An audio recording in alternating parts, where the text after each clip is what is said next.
Ever just freeze up? You know, like when you're trying to order food in a foreign country and the menu might as well be written in code? Oh, yeah. Or how about maybe you're listening to someone tell a story about their travels and you're picturing yourself in their shoes, but you can't quite imagine actually, speaking the language yourself. Yeah, that's so relatable. Well, that's what makes this deep dive so interesting. We're really going deep into what it means to learn English as an adult. And we've got a great source this time, someone who's going through it, making the mistakes, and then ultimately figuring out how to overcome all those obstacles that, we all kind of face with language. Right. And they don't shy away from the mental hurdles either. Like, we've all had those thoughts like, am I too old for this? Or maybe I'm just not good at languages.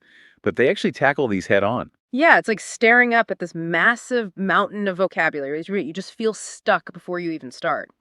But what I like is that instead of getting lost in those doubts, they just jump right into solutions. Like, you don't have to be born with this language gene to be successful. You know what I mean?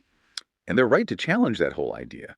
Because research actually shows, like from Harvard, that while kids might be great at accents, our adult brains are actually wired to pick up grammar rules from context, Hmm. which, kids struggle with. So we need to stop wishing we could rewind our brains and start appreciating all the mental tools we've picked up along the way, which I love. That's a great perspective. But okay, let's be real. The big roadblock for a lot of us is just time. Absolutely. And our source talks a lot about that struggle to balance, this desire to learn with our crazy schedules. But they really focus on consistency being key. Like, even short bursts of practice can make a huge difference over time.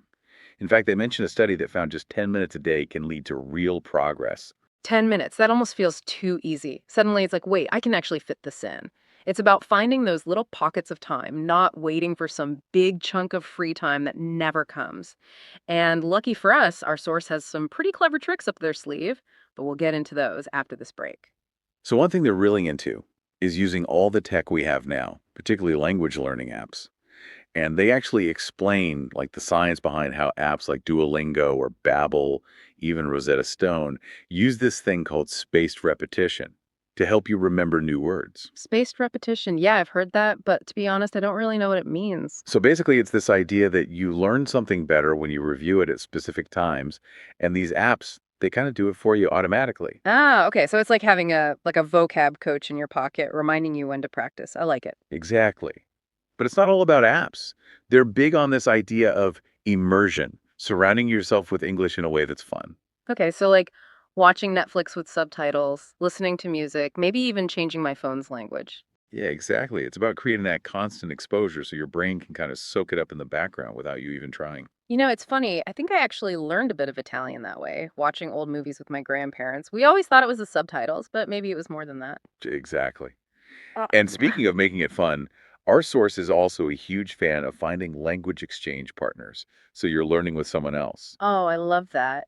It reminds me of the story I heard about a woman who became fluent in Spanish just by volunteering, helping immigrants with their English. They weren't even in a classroom or anything, but they both had that shared goal.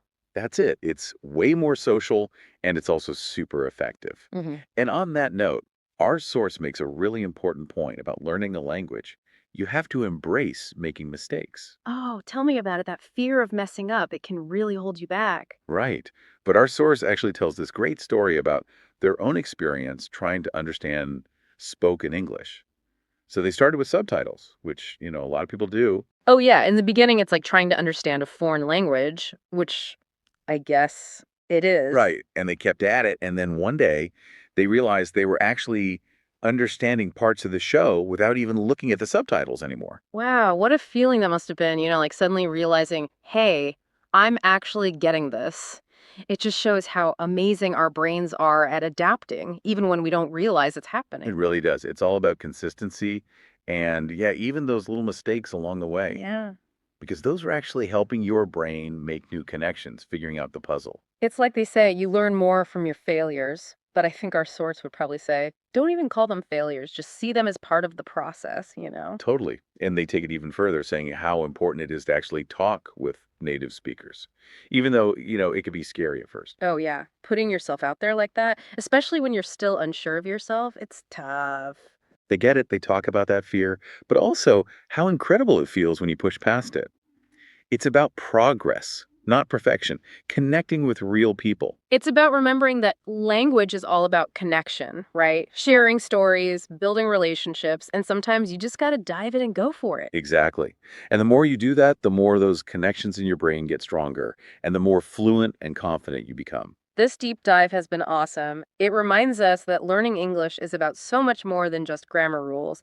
It's a whole new way of thinking, connecting with the world. It's about realizing that fluency is a journey, not a finish line, and that sometimes the most important step is the one that takes you out of your comfort zone and into a whole new world of possibilities. So if you're listening and feeling inspired, why not take just 10 minutes today to do something with English? Anything. Download an app, try language exchange, even just watch a show in English. You never know what you might discover.